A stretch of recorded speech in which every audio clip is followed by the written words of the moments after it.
Hey, everybody, and welcome back to Sip&Talk. Great to be here. Great to be here. Today, you're jumping into a question we got straight from you, one of our listeners. Oh, yeah. What's the topic? It's about something. Well, notoriously complex, often confusing. How do you actually explain the political situation, the reality of Taiwan? Oh, okay. Yeah. Especially when people try to lump it in with Hong Kong and Macau. Right. That happens a lot. And maybe most importantly, how do you keep your cool and respond clearly when those conversations, and they often do, get a little bit heated? That's a really, really good question from the listener because it is such a layered topic, isn't it? You've got history, legal stuff, and yeah, a lot of emotions sometimes. Totally. And these sources you pulled together are fantastic articles, notes, observations. They really dig into the political status, the history, the legal differences, even communication strategies. It gives us a good base. A solid foundation to, cut through some of the confusion. Exactly. So our mission today, let's unpack all this information together. We'll try to pull out the clearest insights the sources offer, give you the facts as they're presented here. Right. And hopefully equip you to navigate these, let's call them tricky waters, with a bit more confidence. Sounds like a plan. Let's unpack it. Okay, so first off, why is it so confusing? You asked that. The sources, right away, they seem to highlight one big reason. Which is? Things that look similar, just on the surface. They can mean completely different things politically. Ah, yeah. Like the example you mentioned earlier. Exactly. That detail in the sources about permits. You hear that mainland residents need a special permit to visit Taiwan. Okay. And they also need one for Hong Kong and Macau. So you might naturally think. Okay, same treatment, similar status. Right. Yeah. But the sources say, hold on, the kind of permit involved, that tells a completely different story. Gotcha. And that leads us right into the core distinction these sources are drawing, doesn't it? The political status. Yeah, let's nail that down. What do the sources say? Well, for Hong Kong and Macau, it's pretty clear-cut in these documents. They're described as Special Administrative Regions, SARS. SARS, right. Part of the People's Republic of China, the PRC. They operate under that famous one country, two systems framework. Which, as the sources explain, means they have a high degree of autonomy, their own laws, courts, economic systems. A lot of autonomy, yes. But, and this is the key part, legally, structurally, they are part of the PRC. And that came about because they were returned to China from colonial rule. Exactly. Hong Kong from the UK in 97, Macau from Portugal in 99, all based on specific international agreements, treaties. Okay, so that's HK Macau. Now, Taiwan, how do the sources describe its situation? It's fundamentally different according to this material. Taiwan is governed by the Republic of China, the ROC. The ROC, yeah. It's presented as a self-governed island functioning independently since way back in 1949. But the PRC claims it. We hear that all the time. They do, absolutely, and often very forcefully. Yeah. But the critical point these sources just keep hammering home is this. The PRC has never actually ruled Taiwan, never controlled it. Never.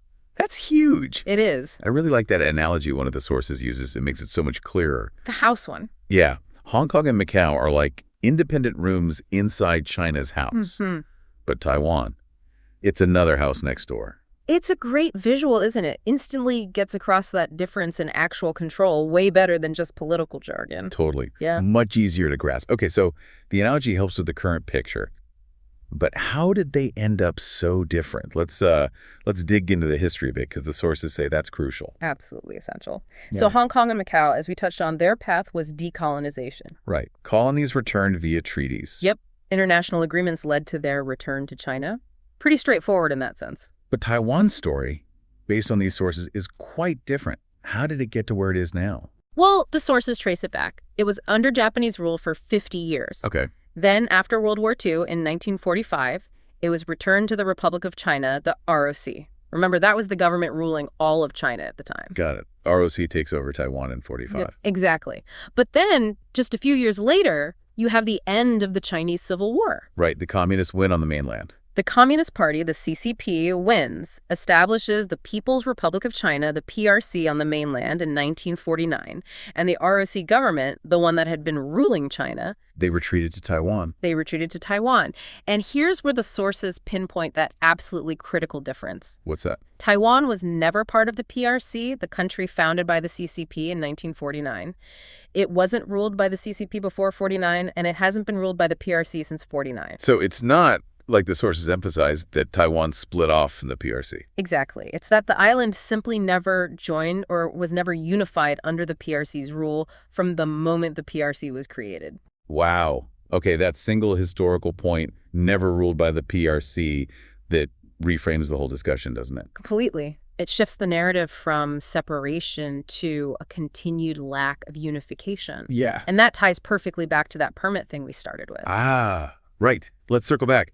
Because the sources use it to show how easily you can get the wrong idea. Precisely. Yeah. So mainland residents need permits for all three places. Okay. For Hong Kong and Macau, the sources say they get things called home return permits or mainland travel permits. And the key detail there, They're described as internal Chinese documents. internal. Yeah, Because HK and Macau are part of China. Makes sense. exactly. It's like an internal travel pass. But for Taiwan, the sources highlight they need something called a Taiwan travel permit. Issued by the PRC, but what's the catch? The analysis in the sources is really sharp here. Even though the PRC issues this permit to leave, its very necessity reflects Taiwan's independent immigration control. Ah, so Taiwan has its own border controls. Yes. And the sources note it often requires checks and permission from both sides. The mainland needs to let them leave, but Taiwan needs to let them in. It's a two-step process reflecting two separate systems. So the takeaway from the sources is, needing a permit doesn't mean they're the same. Not at all. It's the type of permit and the system it operates within. The fact that Taiwan controls its own border requires its own separate process for entry. Even if the mainland issues its own exit document. Right. That actually proves it's operating as a separate entity, exercising sovereignty over its territory and who comes in. It demonstrates the difference. It doesn't hide it. Okay, that's much clearer. So we've got the core political distinctions, the history. But now, explaining this to someone totally new to it, maybe someone who just sees China on the map, sees Taiwan nearby, and thinks, well, Yeah, how do you simplify it? The sources have some good practical tips. like what? Well, keep using that house analogy. Rooms in a house versus another house next door. Yeah, it's visual, sticky, Yep. easy to remember. Good point. And they also offer some, prepackaged phrases. They do some really useful, concise ones. Here's one that kind of pulls it all together. Okay. Taiwan is a self-governed democratic island with its own military, elections, and passport. Key facts. Unlike Hong Kong and Macau, which were former colonies returned to China under agreements, Taiwan has never been ruled by the People's Republic of China. Crucial history bit. China claims Taiwan, but it has never had control over it. Nice. Covers the claim versus the reality. That's pretty solid. Yeah, it hits the main points fast. There's an even simpler version, too. Oh, yeah. Hong Kong and Macau are returned to China under international agreements. Taiwan, however, is not a returned region. It has its own government and has never been ruled by communist China. Focusing on those concrete things, government, military, currency, the sources say that's effective. Absolutely. Its own government, military, the new Taiwan dollar, democratic elections, its own passport, the ROC passport. These are things people understand define a separate functioning state. They're tangible. Yeah. Right, makes sense. Now, the harder part, those heated moments, the emotional arguments, the sort of nationalistic claims the sources mention, that, like mine, reaction. Yeah, that can be tough to deal with. How do the sources suggest responding? Calmly, but factually. Okay, let's break down some common ones. Big one. Taiwan is China's since ancient times. What do you do with that? Good question. What do the sources advise? Grounded in actual specific history, not vague claims, the sources point out Taiwan's complex past, Dutch rule, parts under Qing dynasty control, then 50 years of Japanese rule, then return to the ROC in 1945. So not just one continuous Chinese rule. Exactly. And again, hammer home the key fact. The PRC government, founded in 1949, never governed the island. Right. Plus, the sources mention Taiwan's indigenous peoples, whose history goes back thousands of years before significant Han Chinese migration. That adds another layer beyond just linking it to the modern PRC state's ancient times claim. So the history is way more nuanced. Okay. What about the one China principle? People hear that phrase a lot. The sources generally describe this as the PRC's political stance or position. Not necessarily a universally accepted reality. Right. They note that many countries, even if they don't have formal diplomatic ties with Taiwan, often due to PRC pressure, still interact with Taiwan in ways that acknowledge its de facto independence. Like how? Well, the sources mention things like the U.S.'s Taiwan Relations Act, or the fact that Taiwan does maintain formal diplomatic relations with, I think the source said 14 countries. That number might fluctuate, but the point is, the international reality isn't just one simple principle in action. Okay, and how do you counter that really raw, emotional, it's mine argument when logic seems to go out the window? The sources suggest shifting the focus. Real sovereignty, they argue, isn't just about shouting historical claims or nationalist feelings. It's about who actually governs the place day to day.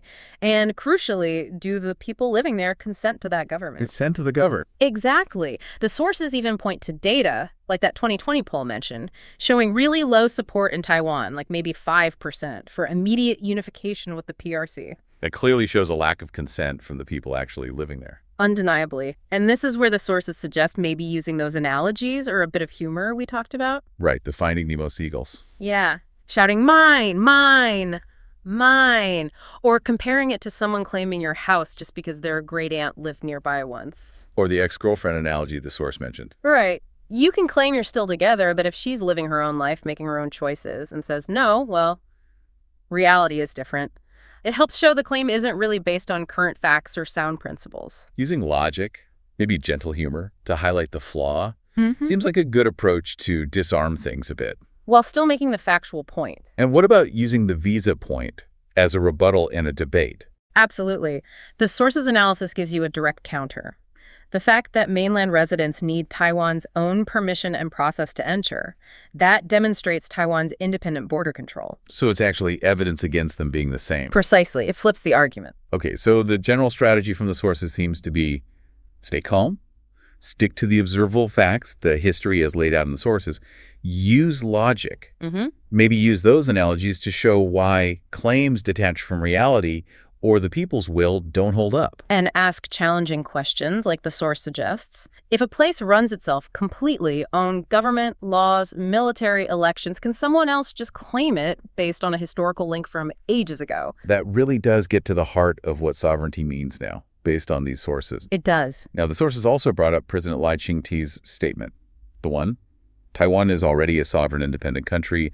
Its name is Republic of China. Yes, that caused some discussion. How do the sources interpret what he meant by that? What's the strategy? They seem to break it down into about 3 layers. First layer, it's just stating the reality on the ground. As we've been discussing. Right. Taiwan functions as a self-governing state.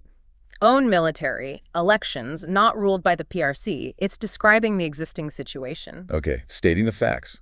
Layer 2.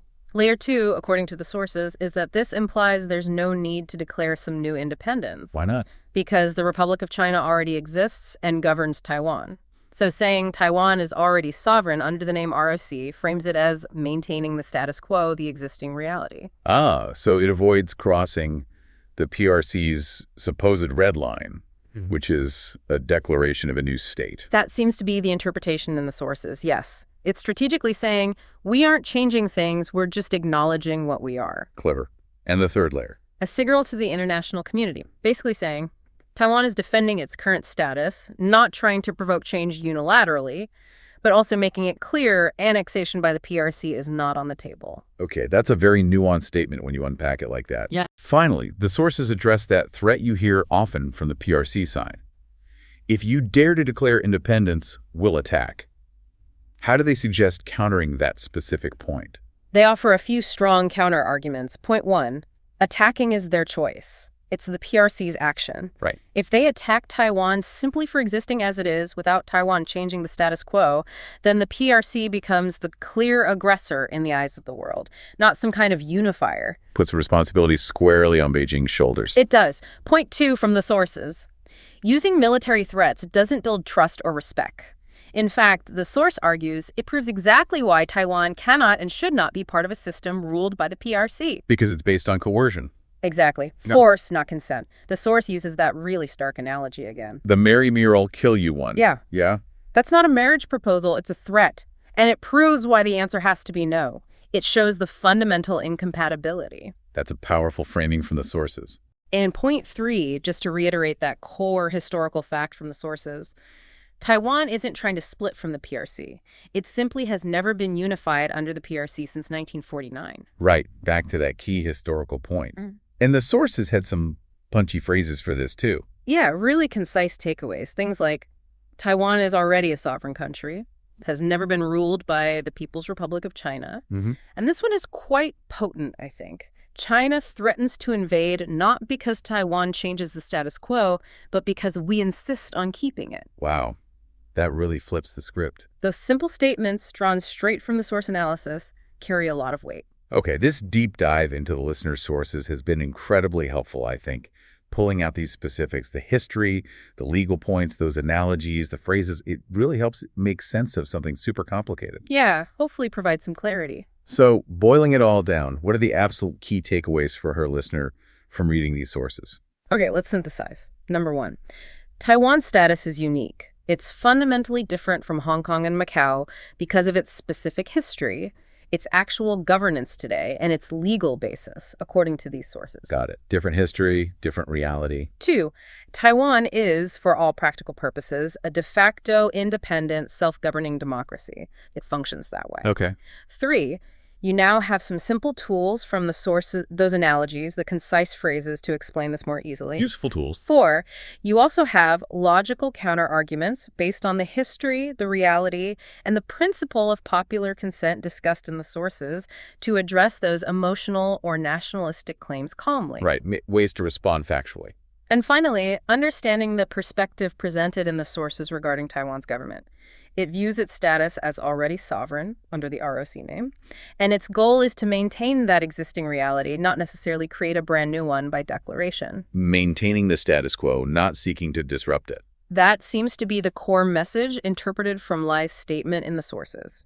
Okay, that's a great summary. And maybe one final thought to leave you with. Something sparked by digging into these sources. Yeah. When you look at the stark contrast the sources highlight between historical claims, however strongly felt, and the present-day reality of who governs Taiwan and whether the people there consent, it really makes you think, doesn't it? About what? About what sovereignty truly means in our modern world. Is it just about lines on old maps and historical narratives? Or is it more fundamentally about who actually holds power on the ground day to day, and crucially, whether the people living under that power have a say in their own destiny? History versus present reality and self-determination. Exactly. And thinking about that distinction, how might that help us understand other complex situations, other disputed territories, or historical arguments around the world? It's something to ponder. That is a really powerful question to end on. Thinking about the core principles. Well, this deep dive, really guided by the excellent sources you sent in, has hopefully given you the insights and maybe some of the language needed to understand and explain this complex issue with more clarity and confidence. Hope it helps. Definitely. Keep those questions and sources coming, everyone. We love digging into them.